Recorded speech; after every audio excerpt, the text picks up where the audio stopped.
Assalamualaikum warahmatullahi wabarakatuh. Waalaikumsalam Halo, warahmatullahi wabarakatuh. warahmatullahi wabarakatuh.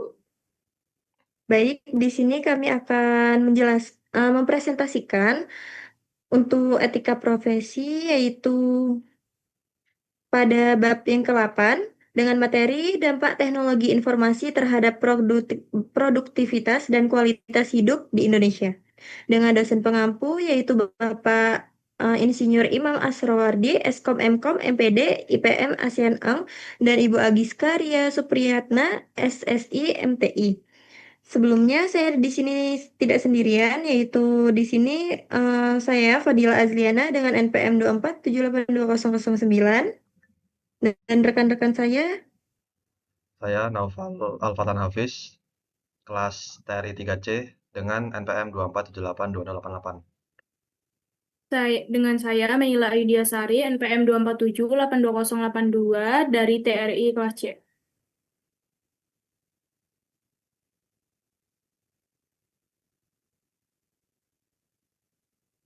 Maaf, di sini terpencet. Jadi pada bab ini kami akan membahas bagaimana perkembangan teknologi internet, cloud, IoT, dan digitalisasi memengaruhi produktivitas kerja, pola hidup, kesejahteraan masyarakat, serta etika profesi teknologi di Indonesia.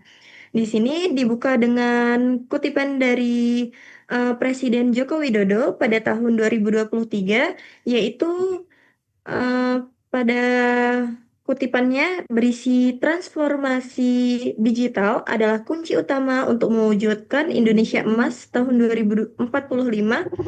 Jadi kita tidak boleh tertinggal dalam arus revolusi digital global. Kutipan ini menunjukkan bahwa perkembangan teknologi digital tidak hanya sekedar tren, tapi merupakan fondasi penting bagi produktivitas dan kesejahteraan masyarakat di Indonesia. Nah, teknologi digital ini juga sangat berpengaruh sama produktivitas dan kualitas hidup kita. Dari cara kita kerja, belajar, sampai belanja pun sudah bisa berubah. Menurut data BPS tahun 2024, menyatakan bahwa kontribusi ekonomi digital di Indonesia ini sudah mencapai lebih 6% terhadap PDB nasional atau setara dengan 1.200 triliun, dan sektor yang paling dominan adalah e-commerce, finance, dan cloud lokal. Namun, tantangan utamanya masih sama, yaitu pemerataan akses internet dan literasi digital, terutama di wilayah timur Indonesia. Lalu selanjutnya kita masuk ke topik yaitu teknologi dan produktivitas. Jadi teknologi itu sekarang bukan hanya cuman alat bantu saja, tetapi juga sudah jadi penggerak utama produktivitas di berbagai bidang. Yaitu di sini dapat kita lihat ada peran teknologi informasi dan TRI, teknologi rekayasa internet. Jadi teknologi informasi itu sekarang jadi kunci utama buat meningkatkan produktivitas kerja lewat cloud computing dan otomatisasi, maka pekerjaan itu bisa menjadi lebih cepat, efisien, dan bisa juga dapat menghemat biaya. Nah, kalau di bidang kita, yaitu TRI, Teknologi Rekayasa Internet, perannya itu sangat penting banget karena anak TRI ini yang mengatur jaringan, server, dan keamanan digital agar sistem kerja tetap lancar dan aman. Seperti kata Reynolds, yaitu pada dalam buku Ethics in Information Technology, teknologi yang dikelola dengan baik bisa meningkatkan produktivitas organisasi tanpa harus menambah banyak sumber dayanya. Lalu di sini ada dampak pada industri, UMKM, dan pertanian cerdas. Sekarang, hampir semua sektor sudah merasakan dampak teknologi. Di industri, IoT dipakai untuk membuat otomasi mesin. Nah, UMKM ini pakai cloud buat jualan online dan kelola data, sedangkan di pertanian, sensor IoT bantu petani pantau seperti tanahnya kelembabannya bagaimana, dan bisa juga melihat cuacanya secara real time. Intinya, teknologi ini bikin kerja lebih cepat, hasilnya lebih akurat, dan pabrik sampai ke sawahnya bagaimana. Di sini ada contoh layanan cloud lokal, yaitu di Indonesia ini punya layanan cloud lokal seperti Dewa Web, ID Cloud, Host, dan Telkom Cloud. Di platform ini, bantu bisnis simpan data, jaga keamanan, dan operasional jadi efisien. Karena servernya lokal, data lebih aman, dan aksesnya juga lebih cepat. Jadi kita tidak eh, cuma pengguna teknologi, tapi kita juga bisa mengembangkan ekosistem digital nasional. Di Indonesia, penerapannya bisa dilihat dari jika dari industri gitu, penggunaan IoT dan Big Data Analisis itu untuk otomasi produksi. Sedangkan kalau UMKM itu memanfaatkan cloud lokal seperti di sini ada Dewa Web, ID Localhost, dan Telkom Cloud, yaitu untuk operasional daringnya. Dan di pertanian cerdas atau yang dikenal dengan smart farming, sekarang ini menggunakan sensor IoT untuk memantau kelembaban tanah, cuaca, dan kesuburan lahan secara real time. Di sini dapat diambil contoh pada petani yang ada di Yogyakarta, itu tuh sudah menggunakan sensor IoT untuk irigasi otomatis, sehingga efisiensi air itu bisa meningkat bisa menjadi 30% dari yang biasanya kalau manual. Lalu selanjutnya di sini ada materi tentang telework, yaitu kerja jarak jauh. Di sini arti telework itu adalah sistem kerja jarak jauh yang memanfaatkan internet dan teknologi cloud untuk kolaborasi tanpa batas lokasinya.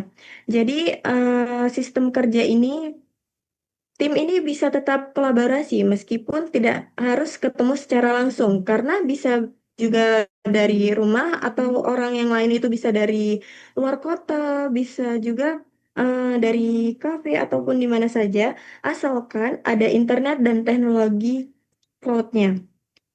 Jadi selanjutnya di sini ada perubahan pola kerja di Indonesia. Setelah pandemi COVID-19 pada tahun yang lalu-lalu itu, pola kerja di Indonesia ini telah banyak berubah, yaitu banyak ASN dan pegawai swasta sekarang pakai model model hibrid, yaitu sebagian di kantor, sebagian juga ada yang kerja dari rumah. Jadi startup digital juga makin banyak dan pekerja freelance di platform seperti Upwork atau Sribulancer itu terus meningkat. Artinya cara kita bekerja itu sudah bisa lebih fleksibel dan tidak terbatas ruang atau waktu lagi. Menurut Bureau of Labor Statistik pada tahun 2010 yang dikutip oleh Reynolds tahun 2014, sekitar 21% pekerja di Amerika Serikat itu sudah menerapkan bahwa bekerja itu bisa dari jarak jauh. Dan tren ini di Indonesia telah meningkat setelah pasca pandemi di seluruh dunia, termasuknya yaitu di Indonesia. Keuntungannya itu banyak ya, karena bisa fleksibilitas waktu kerjanya, efisiensi biaya transportasi, dan peningkatan keseimbangan hidup. Lalu selanjutnya ada dampak terhadap keseimbangan hidup. Di sini telework ini memang punya banyak manfaat, tetapi juga bisa menimbulkan risiko seperti kelelahan digital, yaitu di yang biasa orang-orang sebut dengan digital burnout, dan menurutnya interaksi sosial. Em, jadi kita ini harus walaupun kerja dari misalnya dari rumah saja, kita harus juga menyeimbangkan antara waktu istirahat dan waktu kerja agar kita tidak stres. Lalu di sini ada etika kerja online. Jadi sebagai calon profesional di bidang TRI, kita dituntut untuk menjaga integritas, keamanan data, serta disiplin waktu selama bekerja secara daring. Walaupun kita kerja dari rumah gitu, kita juga harus tetap disiplin waktu. Seperti kalau misalnya bekerjanya saat siang, kita juga harus tetap bangun pagi, terus siap-siap dari awal waktu, dari lebih pagi lagi, walaupun ya tetap di rumah saja. Karena disiplin waktu dan tanggung jawab tugas itu adalah hal yang paling penting, sehingga kerjaan kita itu lebih efisien dan lebih baik lagi. Serta karena di dunia digital itu sangat penuh tantangan, terutama soal keamanan data ataupun soal privasi dan lainnya. Untuk slide yang selanjutnya akan dijelaskan oleh rekan saya. Oke, kita lanjut ya ke slide kesenjangan digital. Kesenjangan digital adalah isu penting di dalam era transformasi digital saat ini ya. Nah, istilah ini menggambarkan perbedaan akses, kemampuan, dan pemanfaatan teknologi informasi antar wilayah atau kelompok masyarakat. Nah, di Indonesia, meskipun pengguna internet itu meningkat pesat ya, tetapi masih ada banyak daerah, terutama di wilayah timur, yang belum memiliki akses internet yang memadai ya. Ya, karena di Indonesia juga negaranya luas, lalu eh, wilayah-wilayahnya itu ekstrim begitu, banyak pegunungan gitu. Jadi itu yang menghalangi akses internet seperti kabel gitu. Nah, Kominfo menunjukkan bahwa keterbatasan infrastruktur menjadi penyebab utama dalam ketimpangan ini. Untuk mengatasinya, pemerintah meluncurkan berbagai program seperti Palaparing, Satria 1, dan Desa Digital Jawa Barat. Tujuannya itu adalah memperluas jaringan internet hingga ke pelosok desa agar semua warga negara itu dapat menikmati manfaat digitalisasi secara adil ya. Kalau dalam konteks etika, kesenjangan digital itu bukan sekedar masalah teknologi, tapi juga masalah keadilan sosial ya. Masyarakat yang tidak memiliki akses digital itu berisiko tertinggal dalam pendidikan, ekonomi, dan pelayanan publik. Nah, oleh karena itu, pemerataan akses internet adalah tanggung jawab moral bersama antara pemerintah, industri, dan masyarakat. Jadi seperti itu. Kita lanjut ke slide berikutnya.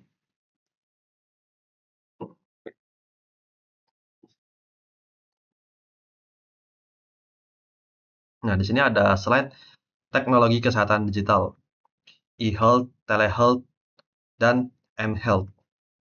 Nah, teknologi informasi kini memiliki peran besar ya dalam dunia kesehatan melalui konsep e-health, telehealth, dan m-health. Nah, masa layanan medis menjadi lebih cepat dan mudah diakses dan efisien juga tentunya.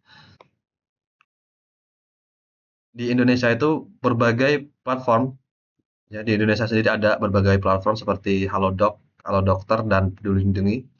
Itu yang telah membantu masyarakat melakukan konsultasi secara online ya, secara daring. Jadi bisa komunikasi langsung dengan dokter begitu. Nah, dan di sini dokter bisa memantau kondisi tubuh ya hingga menyimpan itu rekam medis digital. Inovasi ini membuat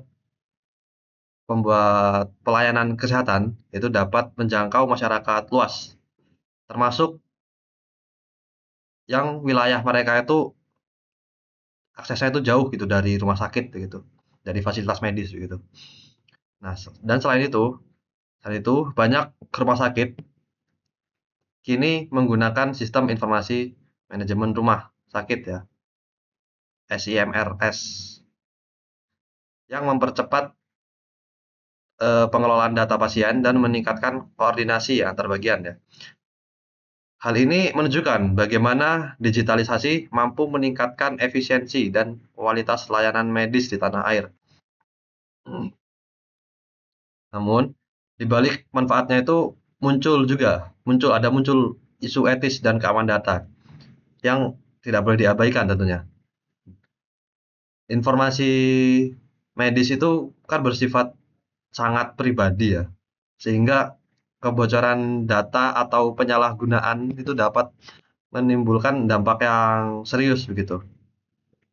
Nah, dan oleh karena itu perlindungan data pasien itu kini diatur melalui UU PDP ya, UU Perlindungan Data Pribadi nomor 27 tahun 2022. Nah, sebagaimana ditekankan dalam etik etik in information technology ya, setiap pengembang dan profesional itu di bidang kesehatan itu memiliki tanggung jawab moral untuk memastikan keamanan sistem ya, transparansi dan privasi pasien begitu. Nah, tujuan akhirnya itu adalah agar kemajuan teknologi kesehatan itu benar-benar meningkatkan kesejahteraan manusia tanpa mengorbankan nilai etika dan kemanusiaan. Oke, lanjut ke slide berikutnya.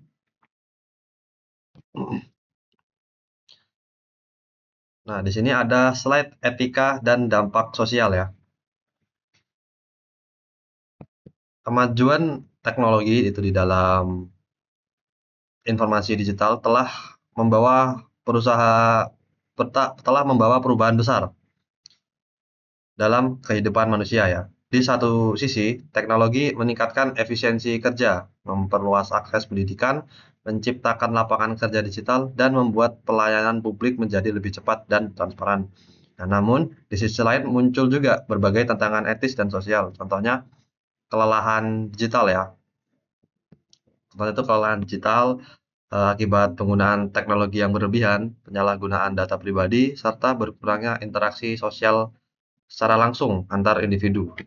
Nah, menurut Ethics in Information Technology, para profesional di bidang teknologi harus menjunjung tinggi etika profesi yang mencakup integritas, tanggung jawab sosial, dan penghormatan terhadap nilai kemanusiaan.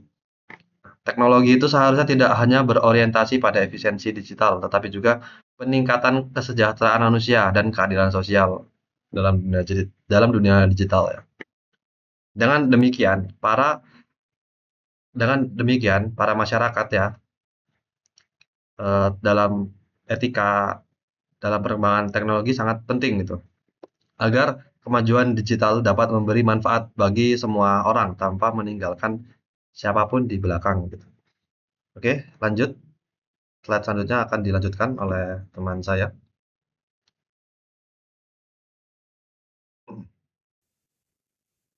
Oke, pada slide studi kasus lokal, yang dimana pada studi kasus lokal ini terdapat tiga kasus. Yang kasus pertama yaitu telework dan kesejahteraan karyawan, yang dimana pada kasus yang pertama ini setelah pandemi itu banyak perusahaan di Indonesia menerapkan sistem kerja hybrid.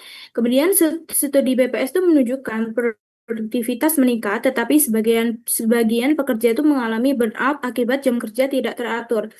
Nah, konteks di sini setelah pandemi COVID-19 melanda dunia, pola kerja di Indonesia tuh mengalami perubahan besar. Jadi hampir semua sektor tuh mulai dari pemerintahan, industri kreatif, perbankan hingga pendidikan tuh terpaksa beradaptasi dengan sistem kerja jarak jauh. Yang dimana model kerja telework atau remote ini awalnya dianggap solusi sementara, namun kemudian menjadi bagian dari budaya kerja baru. Jadi pemerintah melalui Kementerian PANRB itu bahkan menerapkan sistem kerja hybrid bagi ASN atau aparatur sipil negara yang menggabungkan kerja dari kantor dan dari rumah demi efisiensi serta keseimbangan hidup. Kemudian di sektor swasta, startup digital seperti Gojek, Tokopedia, dan Ruang Guru memanfaatkan sistem cloud, video conference atau Zoom Google Meet, serta aplikasi kolaborasi seperti Slack atau Trello untuk menjaga produktivitas tim. Kemudian banyak pekerja freelance yang bermunculan di platform digital seperti Upwork, Freelancer, dan Seribulancer membuka kesempatan kerja global tanpa batas lokasi. Namun di balik manfaat fleksibilitas dan efisiensi ini muncul masalah baru. Batas antara pekerjaan dan kehidupan pribadi itu menjadi hilang. Jadi banyak karyawan bekerja lebih lama dari jam normal karena budaya always online. Pekerjaan yang tadinya bisa dilakukan di kantor kini merembet ke rumah, menyebabkan tekanan psikologis, stres, hingga kelelahan digital. Jadi fenomena fenomena ini tuh dikenal sebagai digital burnout, di mana pekerja tuh merasa terus-menerus terhubung dengan pekerjaan tanpa waktu istirahat yang jelas. Nah, akibatnya keseimbangan hidup tuh terganggu walaupun produktivitas tuh meningkat. Kemudian pada kasus yang kedua, yaitu kesenjangan jaringan di Papua. Jadi kesenjangan jaringan di Papua itu beberapa wilayah Papua itu masih kesulitan mengakses internet stabil. Nah, program Satria Min One diharapkan memperkuat konektivitas melalui satelit untuk mendukung pendidikan dan layanan publik digital. Jadi pada kasus yang kedua ini tuh Papua merupakan salah satu wilayah Indonesia yang hingga kini tuh masih menghadapi tantangan besar dalam hal akses internet. Yang dimana pada kondisi geografis yang sulit, terdiri dari pegunungan yang curam, hutan lebat, dan jarak antar daerah yang jauh. Yang dimana itu menyebabkan pembangunan infrastruktur digitalnya itu menjadi mahal dan kompleks. Selain faktor geografis, rendahnya kepadatan penduduk dan daya beli masyarakat juga tuh membuat penyedia layanan telekomunikasi itu enggan berinvestasi secara besar-besaran karena dianggap kurang menguntungkan secara ekonomi. Kemudian untuk menjawab masalah ini tuh pemerintah tuh meluncurkan berbagai proyek strategis seperti Palaparing Timur dan Satria Min One, yaitu satelit multifungsi pertama di Indonesia yang dirancang untuk menghadirkan koneksi internet berkecepatan tinggi ke se 150.000 titik layanan publik di wilayah 3T, terdepan, terluar, dan tertinggal, termasuk Papua. Selain itu, pemerintah daerah dan Kominfo juga tuh mulai mengembangkan inisiatif seperti Desa Digital dan Pusat Layanan Internet Desa untuk memperkenalkan teknologi kepada masyarakat setempat. Nah, namun pembangunan konektivitas digital itu tidak hanya bergantung pada pembangunan jaringan saja. Masih banyak masyarakat yang belum memiliki perangkat yang memadai, yang dimana belum terampil menggunakan internet atau belum memahami manfaat digitalisasi itu sendiri. Akibatnya tuh ketika kota-kota besar tuh sudah menikmati transformasi digital, masyarakat di pedalaman Papua tuh masih tertinggal dalam akses pendidikan, kemudian kesehatan dan peluang ekonomi. Jadi kesenjangan ini tuh memperlihatkan pentingnya kolaborasi antara pemerintah serta sektor swasta dan tenaga ahli seperti kita teknologi rekayasa internet ini dalam merancang solusi yang tidak hanya kuat secara teknis tetapi juga berkelanjutan.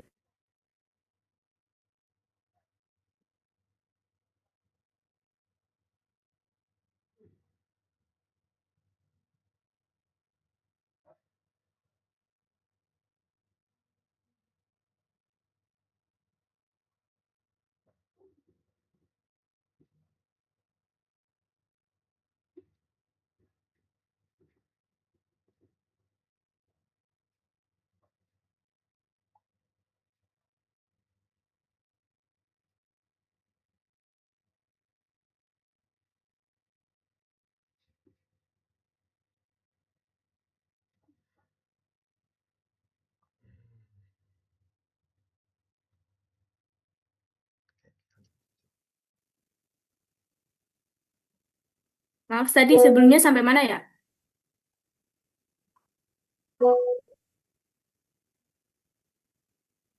Oke, selanjutnya pada kasus yang ketiga aja, kita langsung ke kasus yang ketiga, yaitu IoT untuk petani smart farming. Di mana pada konteks itu Indonesia adalah negara agraris, di mana sebagian besar penduduknya itu masih bergantung pada sektor pertanian. Namun banyak petani itu masih menggunakan metode konvensional yang mengandalkan perkiraan cuaca dan pengalaman, bukan data yang akurat. Akibatnya hasil panen itu sering tidak stabil dan penggunaan sumber daya itu seperti air, pupuk menjadi tidak efisien. Di era digital ini tuh muncul inovasi pertanian cerdas atau smart farming yang mengandalkan teknologi Internet of Things untuk membantu petani mengambil keputusan berbasis data. Nah, jadi pemanfaatan IoT di sektor pertanian itu tuh membawa dampak positif yang besar, yang dimana efisiensi penggunaan air, peningkatan hasil panen, serta pengurangan biaya operasionalnya. Namun, tantangannya adalah biaya awal untuk alat dan sensor masih tinggi, serta keterbatasan jaringan internet di pedesaan yang membuat implementasinya tuh masih belum bisa merata, gitu. Disinilah peran kita menjadi penting. Jadi mereka tuh dapat mengembangkan jaringan IoT berbasis LoRa atau NB IoT yang menghemat energi, murah, dan mudah dirawat oleh petani lokal. Dengan inovasi tersebut, pertanian di Indonesia itu tidak hanya menjadi lebih modern, tetapi juga berkelanjutan dan inklusif bagi generasi muda yang mulai tertarik kembali ke agribisnis digital. Slide selanjutnya.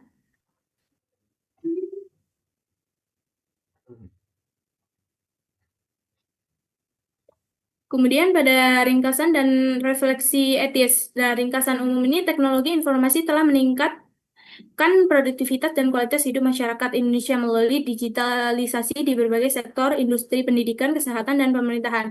Tantangan etisnya tuh di balik kemajuan itu tuh muncul tantangan berupa kesenjangan digital, kelelahan kerja, serta isu privasi dan keamanan data. Refleksi etisnya sendiri, di sini tuh kemajuan teknologi itu seharusnya tidak hanya berfokus pada efisiensi, tetapi juga peningkatan kesejahteraan dan keadilan sosial digital. Jadi, profesional di bidang TR itu harus menjunjung nilai integritas, tanggung jawab sosial, dan etika digital dalam setiap inovasi yang dikembangkan. Selanjutnya,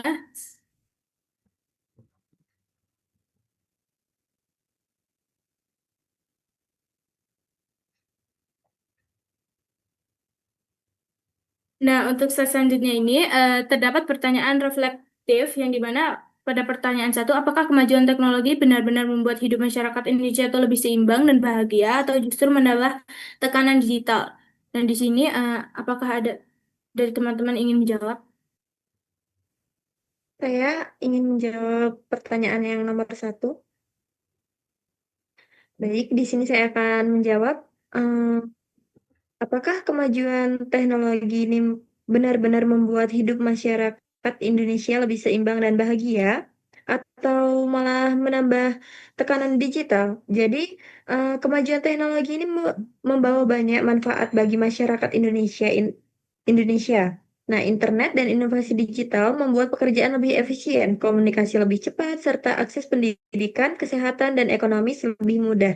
Banyak orang kini bisa bekerja dari rumah dan mengatur waktu dengan lebih fleksibel sehingga produktivitas meningkat dan peluang hidup lebih baik terbuka lebar.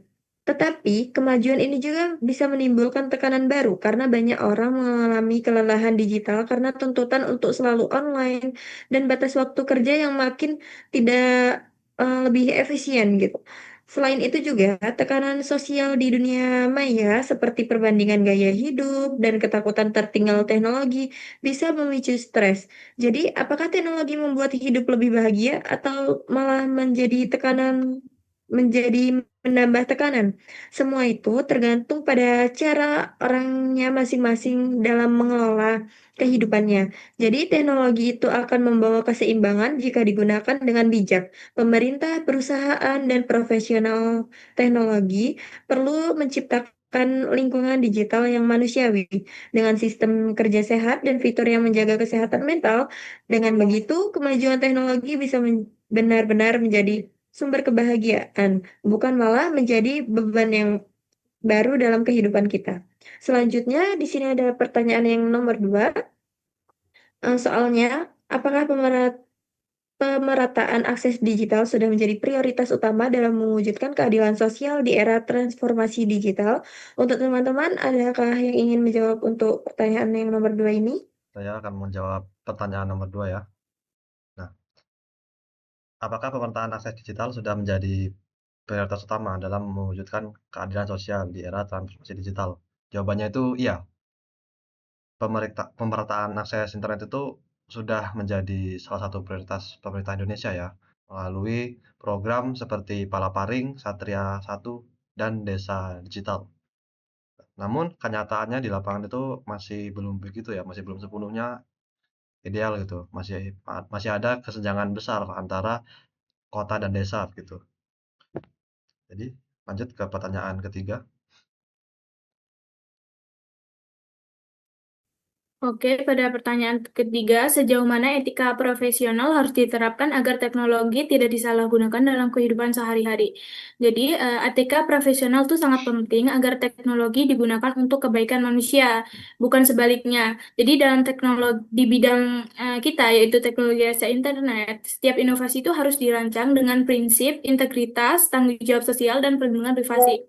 Jadi, etika tidak boleh hanya diterapkan setelah masalah muncul, tapi juga harus menjadi dasar sejak tahap perancangan sistem. Selain pengembang masyarakat juga tuh perlu memiliki kesadaran etis dalam menggunakan teknologi agar tidak menimbulkan penyalahgunaan seperti kebocoran data atau penyebaran hoax.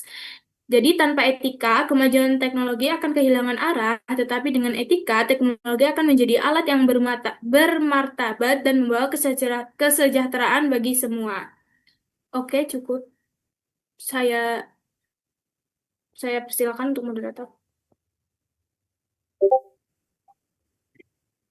Baik, mungkin cukup sekian presentasi dari kami untuk bab yang ke-8 ini. Semoga teman-teman juga bisa menambah wawasan dan ilmu yang baru dari presentasi kita kali ini. Saya dan teman saya mohon maaf apabila terdapat kesalahan dan kekurangan dalam presentasi kami. Kami akhiri. Wassalamualaikum warahmatullahi wabarakatuh. Waalaikumsalam Waalaikumsalam warahmatullahi warahmatullahi wabarakatuh. wabarakatuh.